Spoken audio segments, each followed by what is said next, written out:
மே 1 பிற்பகல் 1:30 மணிக்கு வசந்த் தன்கோ வழங்கும் சிங்கப்பூர் சலூன் புத்தம் புதிய திரைப்படம்.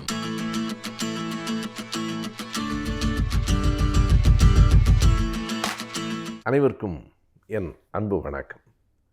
இதே பகுதியில் சில நாள்களுக்கு முன்பு ஔவையார், பாரதியார், பாரதிதாசன் மூவரும் எழுதியிருக்கிற ஆத்திச்சூடியிலிருந்து சில வரிகளை ஒப்பிட்டு பேசிய பிறகு, பாரதிதாசனின் ஆத்திச்சூடியில் இன்னும் பல வரிகள் இருக்கின்றன, அவற்றையும் நீங்கள் சொல்லலாமே, அல்லது அந்த பாரதிதாசனின் ஆத்திச்சூடியை மட்டும் தனி சிறு நூலாக கூட ஆக்கலாமே என்று நண்பர்களிடமிருந்து தொலைபேசிகள் வந்தன. உண்மைதான், பாரதிதாசனின் ஆத்திச்சூடி மிக அழுத்தமானது.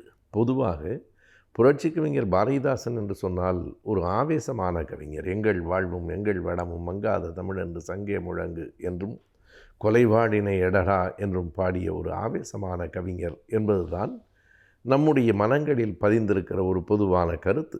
அவர் வேகத்தோடும் வீரத்தோடும் பாடியிருக்கிற கவிதை வரிகள் படிப்பவர்களுக்கு உணர்வூட்டுபவை, அதை மறுக்க முடியாது. அதே நேரத்தில் மிக அறிவார்ந்து எதிர்காலத்தினுடைய அறிவியல் உணர்ந்து அவர் எழுதியிருக்கிற பல நுட்பமான வரிகள் ஆத்திச்சூடியிலே இருக்கின்றன. மிகச் சிலவற்றை நாம் பார்க்கலாம். இன்றைக்கு நாம் சுற்றுச்சூழல் பற்றி நிறைய பேசுகிறோம். 30 ஆண்டுகள் 40 ஆண்டுகளுக்கு முன்னால் சுற்றுச்சூழல் பற்றிய பார்வை, சுற்றுச்சூழல் பற்றிய கவலை கண்டிப்பாக மிக மிக குறைவாகத்தான் இருந்தது. ஆனால் அன்றைக்கே 60 ஆண்டுகளுக்கு முன்பே ஆத்திச்சூடியில் அதனை பற்றி தெளிவாக புரட்சி கவிஞர் எழுதியிருக்கிறார். அவர் எழுதியிருக்கிற வரியில் 2 வரிகளை சொல்ல வேண்டுமானால், காற்றினை தூய்மை செய், தெருவெல்லாம் மரம் வளர். இந்த சிந்தனை அவருக்கு அப்போதே எப்படி வந்தது என்று வியப்பாக இருக்கிறது. காற்றினை தூய்மை செய். நாம் இன்றைக்கு எங்கு பார்த்தாலும் இந்த காற்று மாசுபட்டிருக்கிறது என்று பேசிக்கொண்டே இருக்கிறோம். அதை அன்றைக்கே காற்றினை தூய்மை செய், அதற்கு என்ன செய்யலாம், தெருவெல்லாம் மரம் வளர் என்கிற 2ஐயும் பாரதிதாசன் எழுதியிருக்கிறார். இப்போது அப்துல் கலாம் அவர்கள் சொன்னதாக பல நேரங்களில் நாம் குறிப்பிடுகிறோம், லட்சக்கணக்கான மரக்கன்றுகளை நட வேண்டும் என்று. இன்றைக்கு மரக்கன்றுகளை நடுவதையே சிலர் தொழிலாகவும் ஆக்கி கொண்டிருக்கிறார்கள், அது வேறு. ஆனால் மரம் வளர்ப்பது என்பதுதான் காற்று மாசுபடுவதை தடுக்கும். இவை 2ஐயும் அடுத்தடுத்து அவர் அமைத்து காற்றினை தூய்மை செய், காற்றை தூய்மை செய் என்பதே ஒரு புதிய சிந்தனை. அந்த காலத்தில் அது மிக புதிய சிந்தனை. நாம் தெருவை, வீட்டை தூய்மை செய்வது என்பதுதான் நாம் அறிந்த ஒன்று. காற்றினை தூய்மை செய், தெருவெல்லாம் மரம் வளர், நெடுவான் உலவு என்கிறார் பாரதிதாசன். நெடுவான் உலவு என்றால் 2-3 பொருள்களை நாம் கொள்ளலாம். அவர் அன்றைக்கே விண்வெளி பற்றிய ஆய்வுகளுக்கான முன்னோட்டமாக, அந்த சிந்தனையின் வெளிப்பாடாக அவர் அங்கே வான் உலவு என்றும் அவர் சொல்லியிருக்கக்கூடும். பிறகு இன்னும் 2 வரிகளை பார்த்தால், மறை எனல் சூழ்ச்சி, மாறுவது இயல்பு என்று சொல்லுகிறார். மாறுவது இயற்கை. மறை எனல் சூழ்ச்சி, பொதுவாக என்ன கருத்து இருந்தது 60 ஆண்டுகளுக்கு முன்னால்? மறை என்பது தான் மிக உயர்ந்தது. மறை என்பது தான் வேதம். மறைநூல் என்றால் வேதங்கள். வேதங்களில் சொல்லப்பட்டிருக்கிறவை ஏன் மறைநூல் என்று சொல்லப்பட்டன? அதனுடைய பொருள் வெளிப்படையாக தெளிவாக நமக்கு தெரியாது. அது மறைக்கப்பட்டுத்தான் சொல்லப்படும். அதனை புரிந்து கொள்வது எல்லோருக்கும் இயலாது. அறிவாளிகள் அல்லது வேதங்களை கற்றுணர்ந்தவர்கள் மட்டும்தான் அதை அறிந்து கொள்ள முடியும். எனவே அவர்கள் சமூகத்திலே உயர்ந்தவர்கள் என்கிற நிலையெல்லாம் இருந்தது.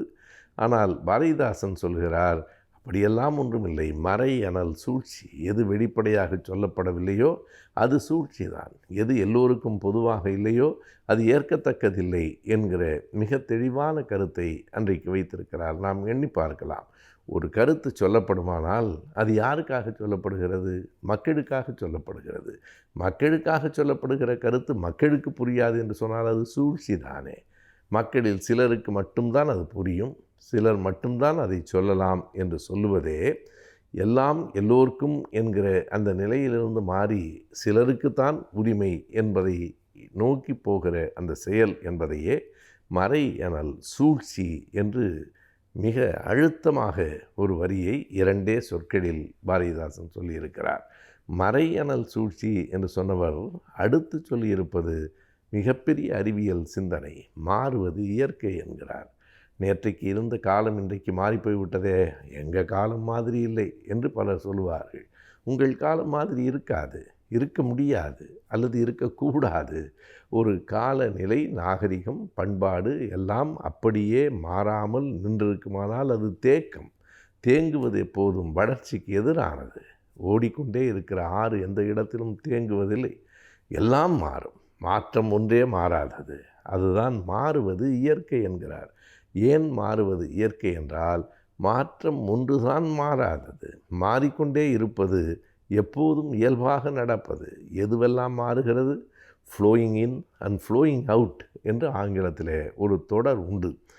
உள்ளும் புறமுமாக எல்லாம் மாறிக்கொண்டிருக்கிறது. நம்முடைய உடல் என்று எடுத்துக்கொண்டாலே, இந்த உடலில் இரத்த ஓட்டம் ஓடிக்கொண்டே இருக்கிறது. ஓரிடத்தில் இரத்தம் நிற்பதில்லை.